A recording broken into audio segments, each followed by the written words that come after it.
And we have a go for auto sequence start.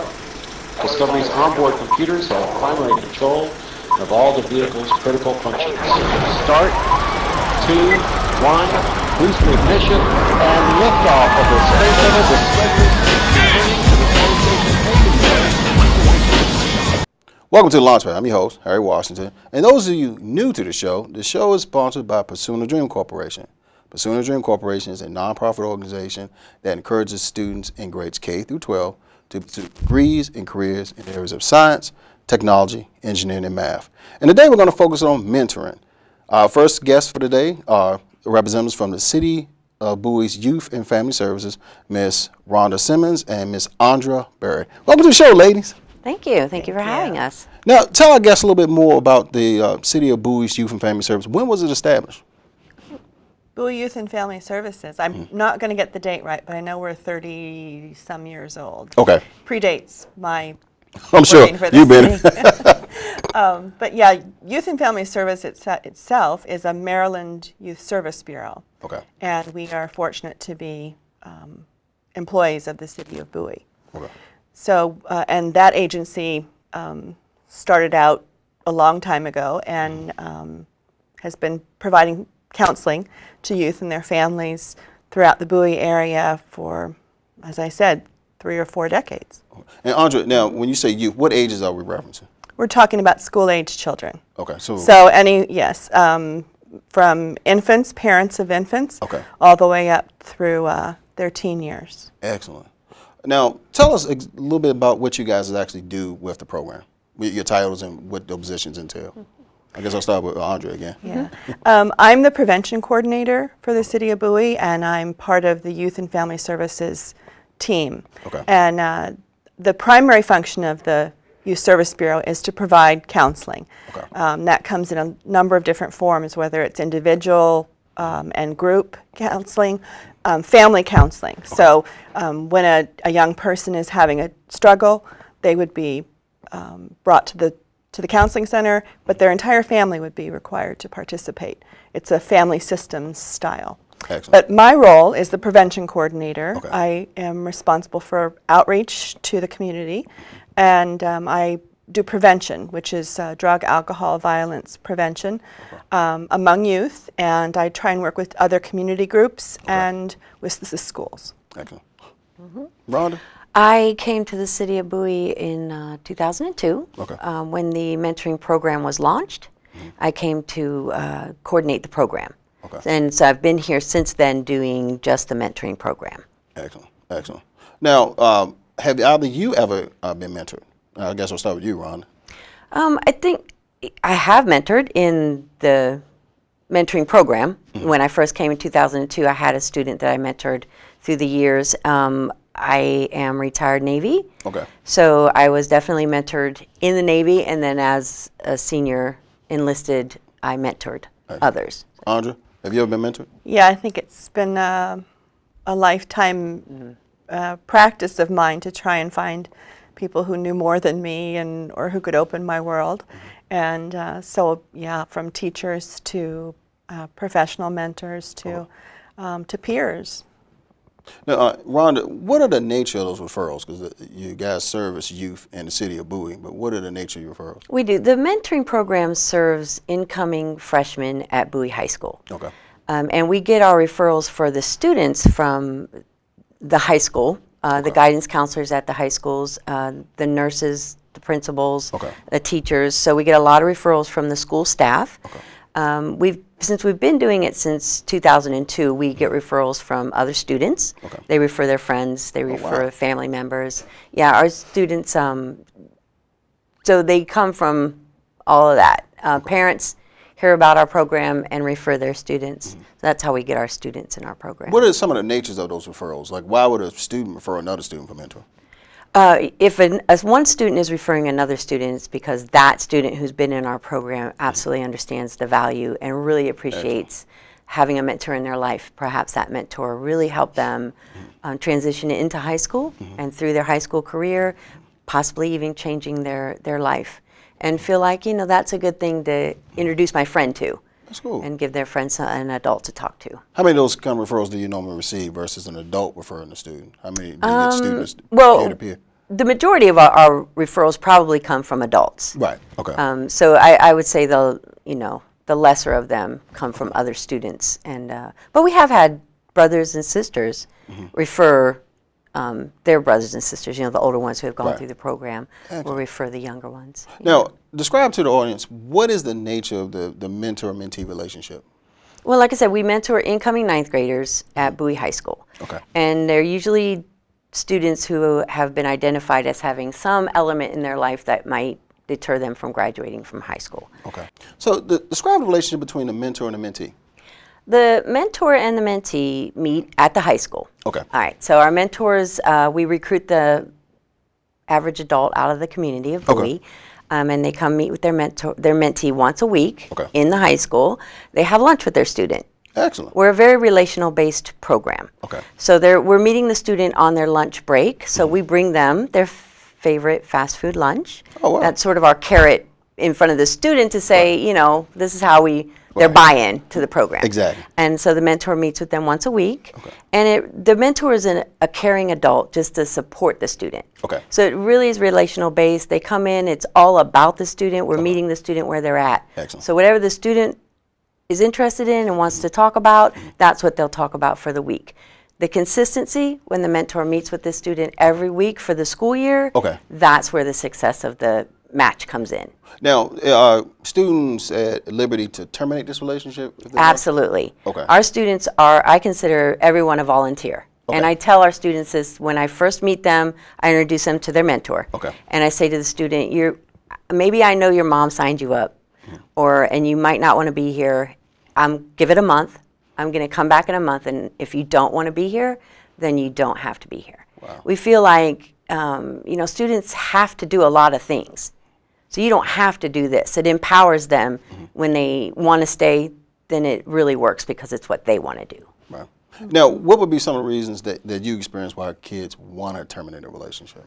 They might want to terminate it. We've had a couple reasons. One, they really did do it for their parent. Okay. And they really just don't want to be bothered with another adult Wow. in their life.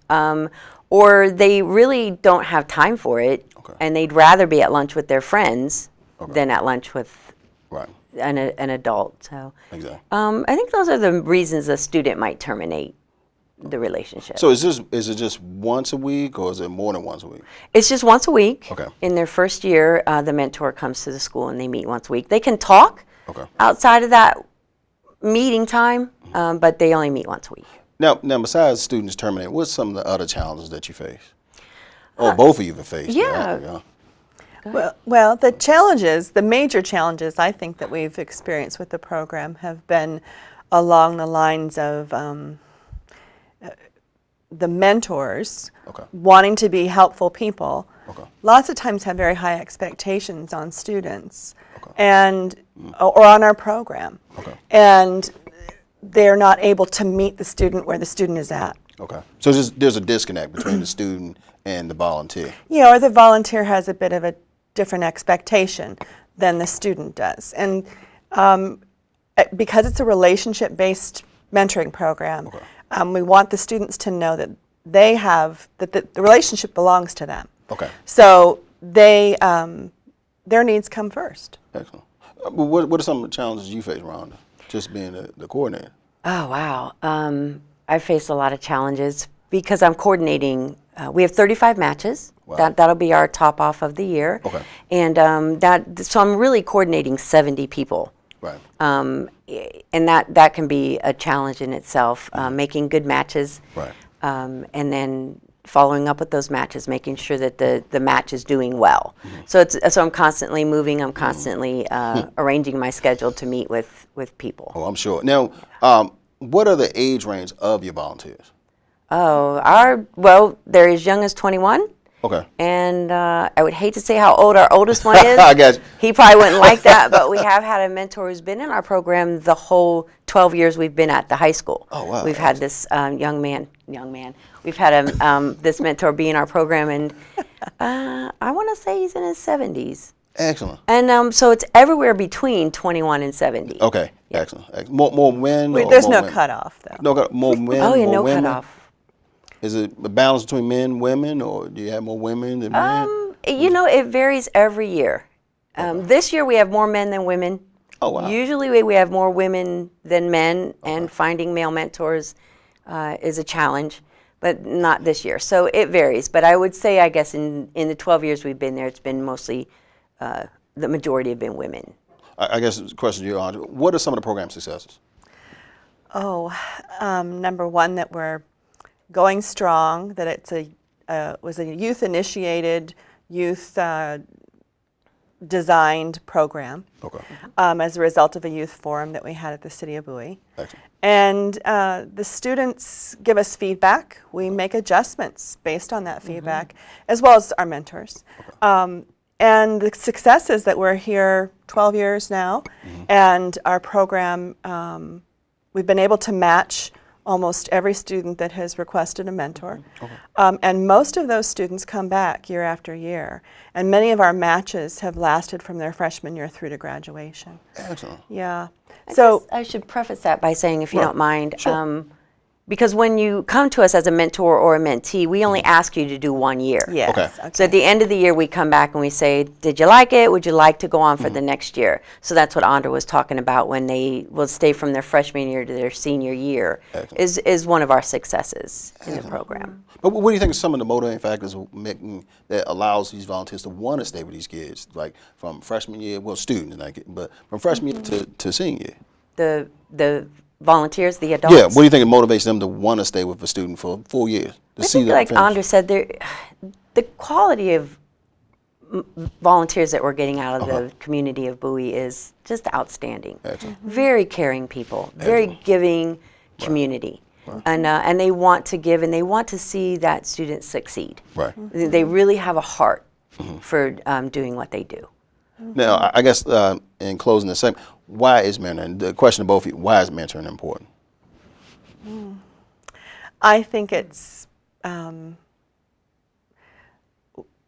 you know, they say that it takes a village to raise a child. Right. That whole idea of having a family, but then also having a greater community that supports you and encourages you, exposes you to things that you haven't known about before, has solutions that maybe mom and dad don't have or haven't thought of. It's just the value of a greater community, I think. That's a very good answer. It is the value of a greater community, and I think mentoring is important because even if you come from the best home, right? Mom and dad are there, they're both working, raising you, supporting you. As a teenager, though, you just feel like nobody's listening. And I think that the mentor they empower a student to say, yeah, I am listening, I do care. And it really makes the student feel like somebody cares. I have someone in my life I can count on and be there for me. So, and it does help them succeed. So that's why I think mentoring is important in the high school. Excellent. Any final words, ladies? Did you want to let our viewers know about your program? Obviously, it's a wonderful program. Well, you are probably appealing to people who are interested in STEM, the science and technology, something in math. Engineering. Engineering and math. We welcome volunteers from the community, and especially those who have an expertise or an interest in higher education, an enlarged world. We're looking to have a real variety of mentors to support our program. So tell them again, how can they volunteer? Where do they go? I'll let you do that. They can go to our website, thecityofbowie.org, and under Community Services and Youth and Family Services, there's a mentor application. You can call us at the City of Bowie Youth and Family Services, 301-809-3033, or email me, mentor@cityofbowie.org. But also that information is going to be shown at the end of the show as well, so they can capture it there. We'd like to thank Rhonda Simmons as well as Andra Barrett. We'll be back. Welcome back to the Launchpad. I'm your host, Harry Washington. And again, we're focusing on mentoring and the importance of it. And today we're joined by Miss Shanae Newman, of My Girlfriend's House Incorporated. Sinead, welcome to the show. Hi, thank you for having me. Now, give us a little bit of background about My Girlfriend's House. When was it established? My Girlfriend's House is a nonprofit organization. We established, officially incorporated in 2011. We've built multiple programs to help empower teen girls, and also some programs for women in our community who are in low-income communities, homeless shelters, and ultimately our goal is to give them different resources, help build their self-esteem, focus on academics, just empower them to live a successful life. And you're actually you're based in Capitol Heights, but yes, we are. Do you serve just students in Capitol Heights, or no? We would like to reach out to students in Prince George's County. We have programs in place that work with girls in Baltimore, Northern Virginia, DC. So we try to get in our area as much as possible. Now, what's the age range of students that you work with? Our mentoring program and some of the other programs that we have in place range from 12 to 17 for our teen girls. Any services beyond that for young women? The adult women that we work with, we have other programs that I'll talk to you a little bit more about. They are older women, so we can go as old as 60, 70, depending on what the program is or the shelter that houses these women. But we also have teen girls that are outside of the age of 17, so maybe between 18 up. Okay, so when you say shelter, some of your students do reside in shelters? Yeah, some of our mentees reside in shelters, but we also have other programs. For example, our Shelter Run Makeover Party, where we go into shelters and we take a group of our mentees, a group of our volunteers, and we renovate the entire shelter. So we do that 2 times a year. The first time in the year is for women-only shelters. So that's why I say they can range in age, because these are older women, they could be young women in shelters, but we also do it for the second time of our year for women and their children. So these could be teen girls. The one that we just did actually earlier this month was St. Anne's, and these are younger mothers. But we can also do it for shelters who have older mothers. Would you say your primary focus is more education, or just a little bit of everything?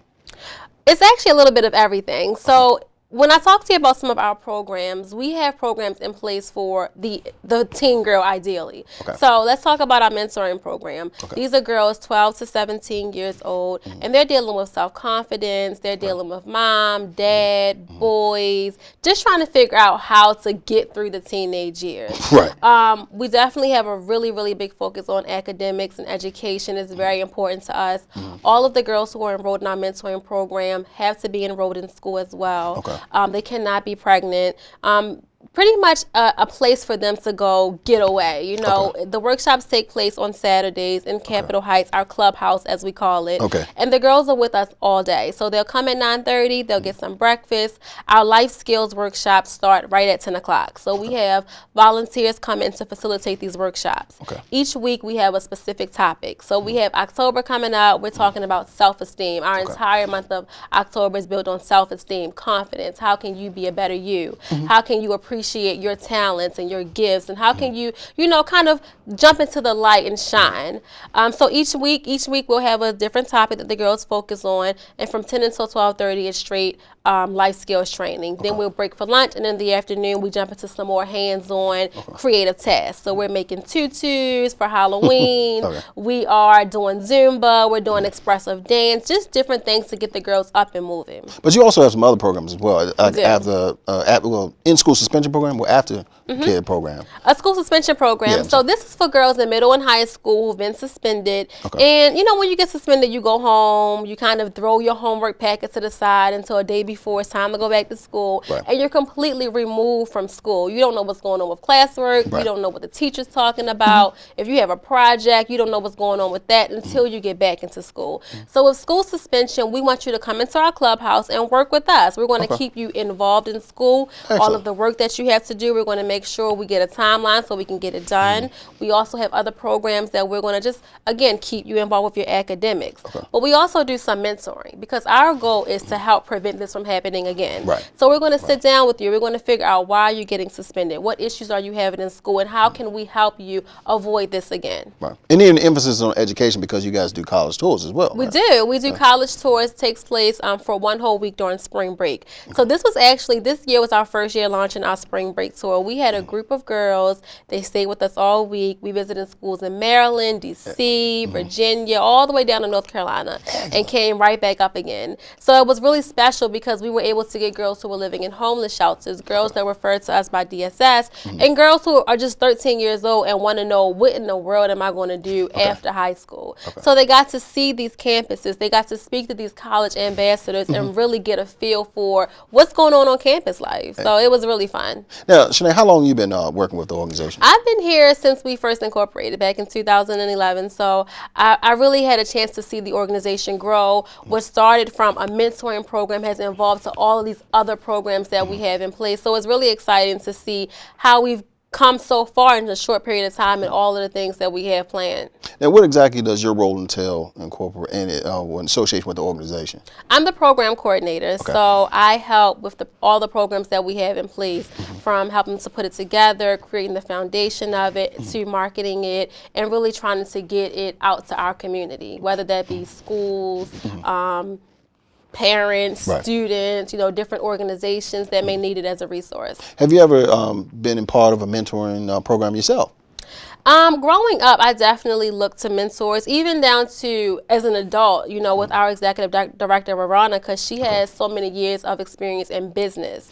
And now she's here to give back on a community side. So I look to her as a mentor. And I think it's definitely important as a young lady growing up, trying to be successful, to see other successful women who have done it.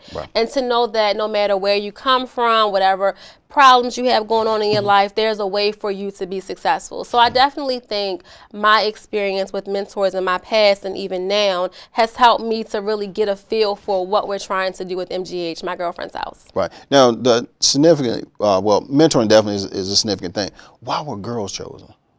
Oh, I mean, really, if you think about some of the programs in place, we want to make sure that we are reaching out to this group, which are teenage girls who are dealing with real life issues. When I was growing up, I may not have been exposed to some of the things that some of our girls have been exposed to. You're dealing with boys, you're dealing with sex, you're dealing with becoming a woman and how to identify yourself. You're dealing with all of the adversities that thrown your way just by society in itself. So I think that girls really have a need to have someone else there to help them be successful, recognize their power, so much power that women have, and we really want to encourage them and help them to understand that. How receptive are your girls to the mentoring, your program, or the services that you're offering? Oh, in our mentoring program, our girls love it. Our parents love it. I think they really understand what we're trying to do with them. Our biggest thing outside of academics and self-esteem is we want to show them a world that they may not be exposed to. So we went whitewater rafting, and we got dirty, and we got tired, but it was fun. We went to Kilgore Falls and was able to go underneath the waterfalls. We're taking them to Moroccan restaurants, just different things that is right here in D.C., but they may not have been exposed to it previously. So that's one of the big things. And I think our girls really appreciate it, down to us just taking the time to listen to their problems and allowing them to vent and tell us what's going on and giving them advice so that they can grow as well. I think that they really appreciate that. Now, how would you define a great mentor-mentee relationship? What does it look like to you? I think the importance from a mentor standpoint, which could be our mentors, our volunteers, is definitely a desire to help and understanding where this girl was coming from and how you as an adult with life experience can help empower her and push her forward. So for anyone that comes into our organization to volunteer, all that we ask is that you have a passion to help these girls out. On the mentee side of things, they have responsibilities too. They have to come into the clubhouse, they have an attendance, but they have to be receptive to getting help, to opening up, to participating in activities. They have to want to be there. And because you mentioned it earlier in the segment, what is the typical mentor that you normally get? Mentor. What's the typical mentor that you get? We have professional women that come in. These women could have their own businesses or really have hands-on experience with working with teen girls in their community. All of our volunteers are professional women. They all have a passion for teen girls and helping and giving back. They are high energy. They come in and they're ready to go. So we really love and appreciate our volunteers. Outside of the mentors who come into the program to help hands-on with the girls, we also have interns who are there during the workday. So they may not necessarily interact with the mentees, but they're working on the programs behind the scenes. They're helping us get the word out about our organization. So everyone involved in My Girlfriend's House definitely have a passion for what we're doing. And even when you say professional women, what ages are we talking? All of our volunteers have to be over the age of 18. Okay. So between ages 18 to maybe 40, 50, older women who want to come in and help. Does the mentee get to select, or do you match the mentor with the mentee? So it's group mentoring. So when we have our mentees on Saturdays, our mentors or our facilitators are the women who lead the workshops. Okay. So again, we'll have a specific topic, and we have a full curriculum for our workshops. We have activities, we have discussion points. In the afternoon, we have more activities, hands-on. So they lead it in a group capacity. Okay. And so the day, just typical day starts at what, 8 o'clock? They come in at 9:30. They get breakfast. At 10 o'clock, we jump right into workshops. Oh, wow. So we are, again, life skills training from 10 until 12:30. We're in the classroom style atmosphere.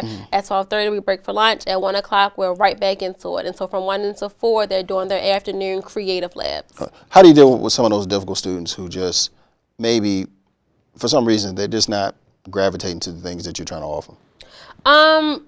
Well, for our students who may not be kind of connecting, which is very normal, when you are a teen girl and you're spending your Saturdays with complete strangers, you might come in and you're kind of closed off or you're to yourself, but it's a sisterhood. I mean, the other girls are going to welcome you in, the volunteers are going to speak to you. We're definitely going to try our best to get you involved. When you are here on Saturdays, you have to participate. If we have an activity, if we have a community service project, you have to participate. We definitely let our girls know that you have to want to be here.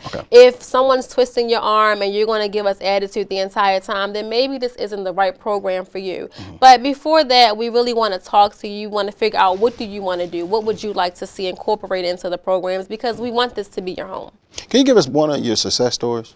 Yeah. Or maybe two of them. I can think about one, and I'll kind of play it from two different aspects. A girl came in and she's quiet, she's to herself, she doesn't know how to make friends, she hates girls, she has no female friends, so she say, and then to see her come in and actually bond with other girls in the program and actually become excited to come to the program and really want to give up like her summer vacations to come spend time with us is empowering, because we're helping her to create that bond with other girls. We're helping her to create those friendships and to open up and come out of her shell a little bit and just recognize that she is important too, and people want to hear what she has to say and they want to be around her. So that's one success story that I can think of. And then we also have other girls who have graduated from the program, which means they're over the age of 17 now. They're no longer in high school. Now they're moving on to college, and they're coming back and talking about internships or coming back to facilitate a workshop. So just being able to see these girls leave our program and want to come back to help, or see these girls in their community becoming a voice in their community is something that's really a success story to us. Now, are there any new or future initiatives that you're working on? We have our STEM program called Tech Girls, and we are actually in the process of working on that right now. So this is really exciting to us because we are introducing our girls to the world of technology. So we want to start really basic. We want you to know how to come onto a computer and navigate around Microsoft Word or Excel or use the keyboard and just become familiar with technology and how you can use it to help build yourself, to help build your skills. Outside of the basic skills or the basic computer skills, we want to then take you into some other programs, like, do you know how to build a website? Can you create a brochure? And we want to do all of these things to help benefit another nonprofit. So, you come in, you get your basic education, and now we're going to use what you've learned to help someone else. In closing, any final words? We have our purse drive that's coming up. So throughout the entire month of October, we collect 800 purses, fill them with personal care items, 15 different full-size personal care items, and we donate them to women and teen girls living in homeless shelters. So we will be collecting purses throughout the month of October. We are also collecting any monetary donations to help us collect or purchase products. And if you can visit our website at mygirlfriendshouse.org to read more about our programs and our purse drive. We'd like to thank Ms. Newman for joining us, as well all of our guests for today. Remember, go out there and mentor someone or learn more about these organizations so you can help. That's our show. Thank you.